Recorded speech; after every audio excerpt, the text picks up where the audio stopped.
Hola, mi nombre es Eliana Maribel Alomio Obando de la Facultad de Ingeniería Civil de la Universidad Mariana. En el presente video se podrá visualizar la aproximación histórica de Jesús analizando la situación social, económica, política y religiosa en la que se desarrolló como ser humano.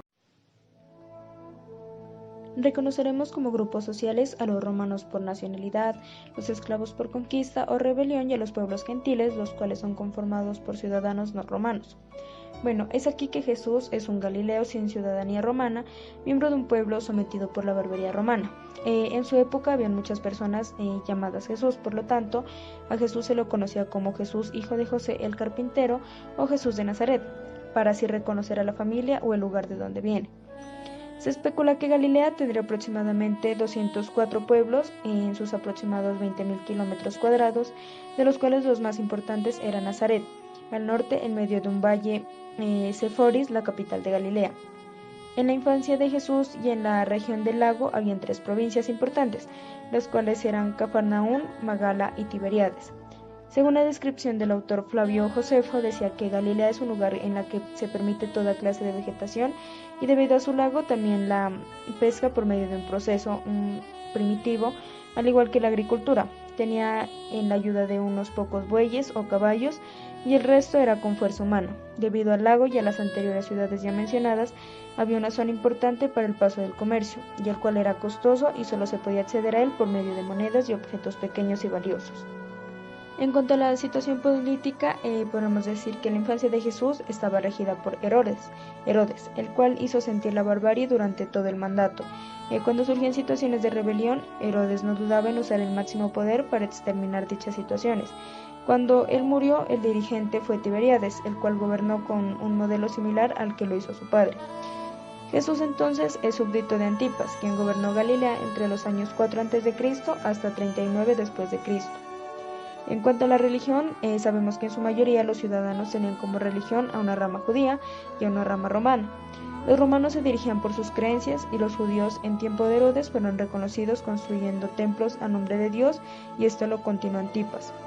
En cuanto a la economía, Galilea por su fertilidad se podría decir que de 80 a 90% de la población era agrícola, pero las tierras se dividían en dos partes, en las cuales eran las grandes élites que tenían poder político, administrativo, cultural y se ubicaban en las grandes ciudades. Es aquí que hay una enorme desigualdad de recursos entre la élite y la población campesina. Esta población campesina, por la repartición de tierras y para mantener las ciudades, se les cobraba dos tipos de impuestos. El primero era el tributum capitis, que se debía pagar por cada adulto y cada casa, y el segundo era el tributum soli, que era un tributo por cultivar la tierra, y esto se podía pagar en granos o monedas.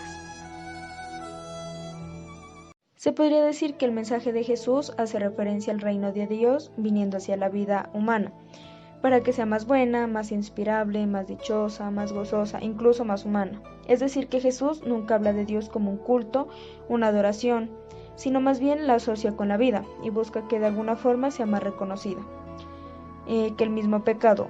Eso no quiere decir que a Jesús no le importaba el pecado, más bien le importa y mucho, pero él es consciente de que el pecado muchas veces lo origina el sufrimiento del hombre.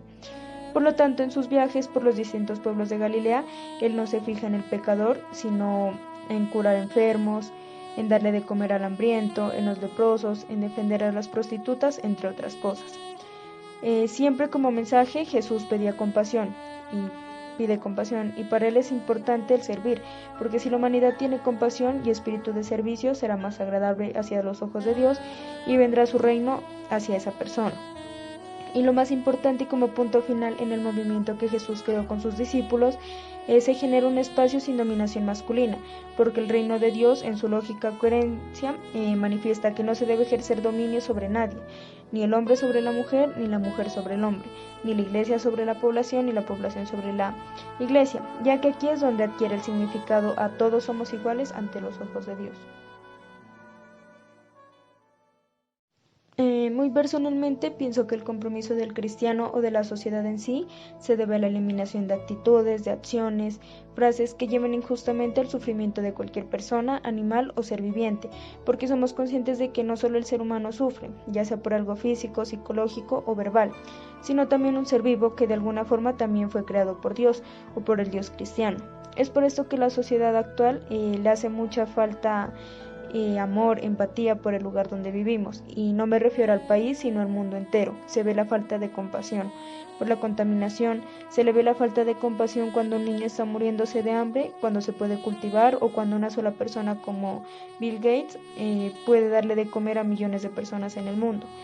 La sociedad actual se ha visto envuelta en ambición, tanto así que se olvida de que es humana, y por ende creo firmemente que el compromiso de cada ser humano es educarse en los valores y en la ética, hasta que pueda desarrollar un sentimiento de empatía por cualquier ser vivo o ser humano.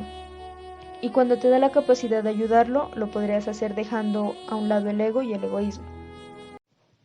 Como conclusión diremos que en la época en la que Jesús vivió fue una época bastante violenta por cómo gobernó Herodes, y después del deceso de Herodes siguió gobernando Tiberíades.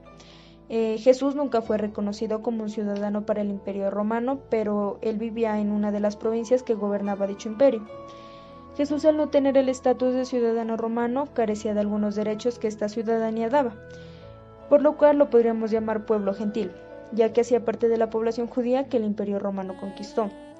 Y por último, la mayor parte de las personas de Galilea eran agrícolas, debido a que era una tierra próspera para dicho fin económico, pero la desigualdad que había entre las élites y el resto de la población era demasiado marcada.